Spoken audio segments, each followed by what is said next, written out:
खबरों की शुरुआत करते हैं सरकार के कामकाज से। कई लोगों को उत्तराखंड में आने और उत्तराखंड से बाहर जाने के लिए लिंक नहीं मिलने की शिकायत लगातार आ रही थी। उसी आधार पर न्यूज़ टुडे नेटवर्क ने फिर से रजिस्ट्रेशन की प्रक्रिया आप लोगों तक पहुंचाने के लिए प्रयास किए हैं। अन्य प्रदेशों से उत्तराखंड वापस आ रहे हैं तो आपको कई नियमों से गुजरना होगा। हालांकि नियमों में आसानी कर दी गई है।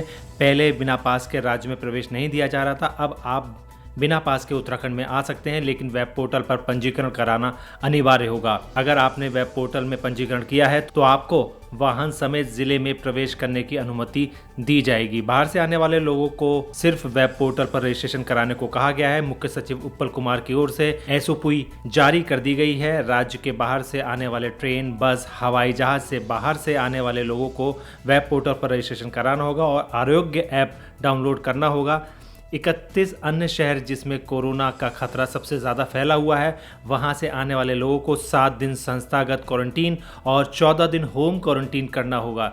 इसके अलावा राज्य के अंदर ज़िलों में जाने के लिए किसी भी पास या परमिशन की ज़रूरत नहीं है, लेकिन सभी को वेब पोर्टल में अपना रजिस्ट्रेशन कराना अनिवार्य होगा। पोर्टल तक पहुंचने के लिए चैनल के डिस्क्रिप्शन बॉक्स में लिंक को निकालकर आप उसको भरकर कहीं भी जा सकते हैं। पुलिस द्वारा पूछे जाने पर सिर्फ रजिस्ट्रेशन दिखाकर आप कहीं भी आ जा सकते हैं। खबर शहीद सूबेदार यमुना पनेरू के अंतिम विदाई की। जम्मू कश्मीर के कुपवाड़ा सेक्टर में पेट्रोलिंग के दौरान शहीद सूबेदार यमुना प्रसाद पनेरू का पार्थिव शरीर रविवार को उनके निवास अर्जुनपुर गोरा पड़ाव पहुंचा। शहीद का पार्थिव शरीर पहुंचते ही घर में कोहराम मच गया। जैसे ही शहीद का पार्थिव शरीर पहुंचा तो शहीद की पत्नी, मां, बच्चे उनके पार्थिव शरीर से लिपटकर रोने लगे। पूरा माहौल गमगीन हो गया। स्थानीय लोगों ने सूबेदार यमुना प्रसाद के इस बलिदान के लिए उन्हें नम आंखों से श्रद्धांजलि दी है।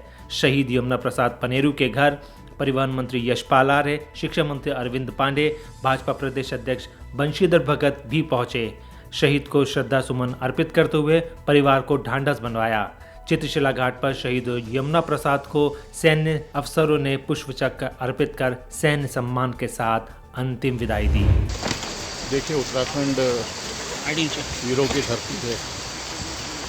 यहाँ के वीरों ने देश के लिए बलिदान दिया है, त्याग किया है, कुर्बानी दी है। और आज एक और शहीद और आज एक वीर यमुना प्रसाद दिवंगत हो गए। देश के लिए सीमा पर हम उनको भावभीनी श्रद्धांजलि अर्पित करते हैं, उनको नमन करते हैं, उनको और उन्होंने आज अपने संवेदना व्यक्त करता हूँ और मुझे विश्वास है कि उनका नाम हमेशा स्वर्णाक्षर में। खबर विपक्ष और राजनीति की। नेता प्रतिपक्ष इंदिरा हृदय ने सरकार पर सवाल खड़े करते हुए कहा कि प्रदेश में अधिकतर क्वारंटीन सेंटरों में व्यवस्थाओं की कमी के कारण लोग पीड़ित हैं। पहाड़ी क्षेत्रों में स्कूलों में क्वारंटीन सेंटर बनाया गया है, वहां बिजली, पानी और शौचालय की व्यवस्था ठीक न होने से लोग लगातार होम क्वारंटीन करने की अपील करने लगे हैं। नेता प्रतिपक्ष इंदिरा हृदय ने देहरादून के बालावाला क्षेत्र में एक क्वारंटीन सेंटर में युवक द्वारा आत्महत्या करने पर सरकार को घेरा है। उन्होंने कहा कि इससे पहले रुद्रपुर के एक क्वारंटीन सेंटर में एक व्यक्ति ने आत्महत्या पहले भी की थी, जिसका प्रशासन द्वारा कोई संज्ञान नहीं लिया गया। उन्होंने कहा कि प्रदेश में दुखद घटनाएं लगातार बढ़ रही हैं। इसके अलावा नेता प्रतिपक्ष ने कहा कि कुमाऊं क्षेत्र में कोरोना वायरस की जांच के लिए एकमात्र लैब मशीन खराब होने से पिछले 4 दिनों से टेस्टिंग नहीं हो पा रही थी। कोरोना वायरस की जांच के लिए ब्लड सैंपल दिल्ली भेजे जा रहे थे, जिसमें रिपोर्ट आने में समय लग रहा है। जनता के दबाव के बाद फिर से लैब को शुरू किया गया है। उन्होंने कहा कि प्रदेश में संक्रमण जांच के लिए टेस्टिंग लैबों की संख्या बढ़ाए जाने की काफ़ी बड़ी आवश्यकता है।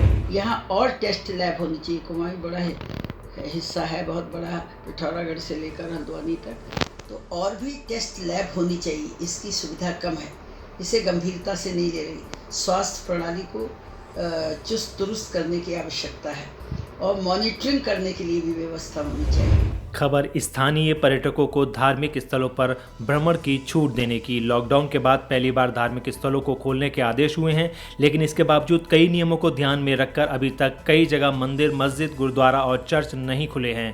राज्य सरकार की ओर से केदारनाथ धाम में स्थानीय लोगों को दर्शन की अनुमति दिए जाने के बाद पहली बार 7 श्रद्धालुओं ने बाबा केदार के दर्शन किए हैं। हालांकि मंदिर में प्रवेश की अनुमति न होने के कारण वह मायूस ही नजर आए हैं।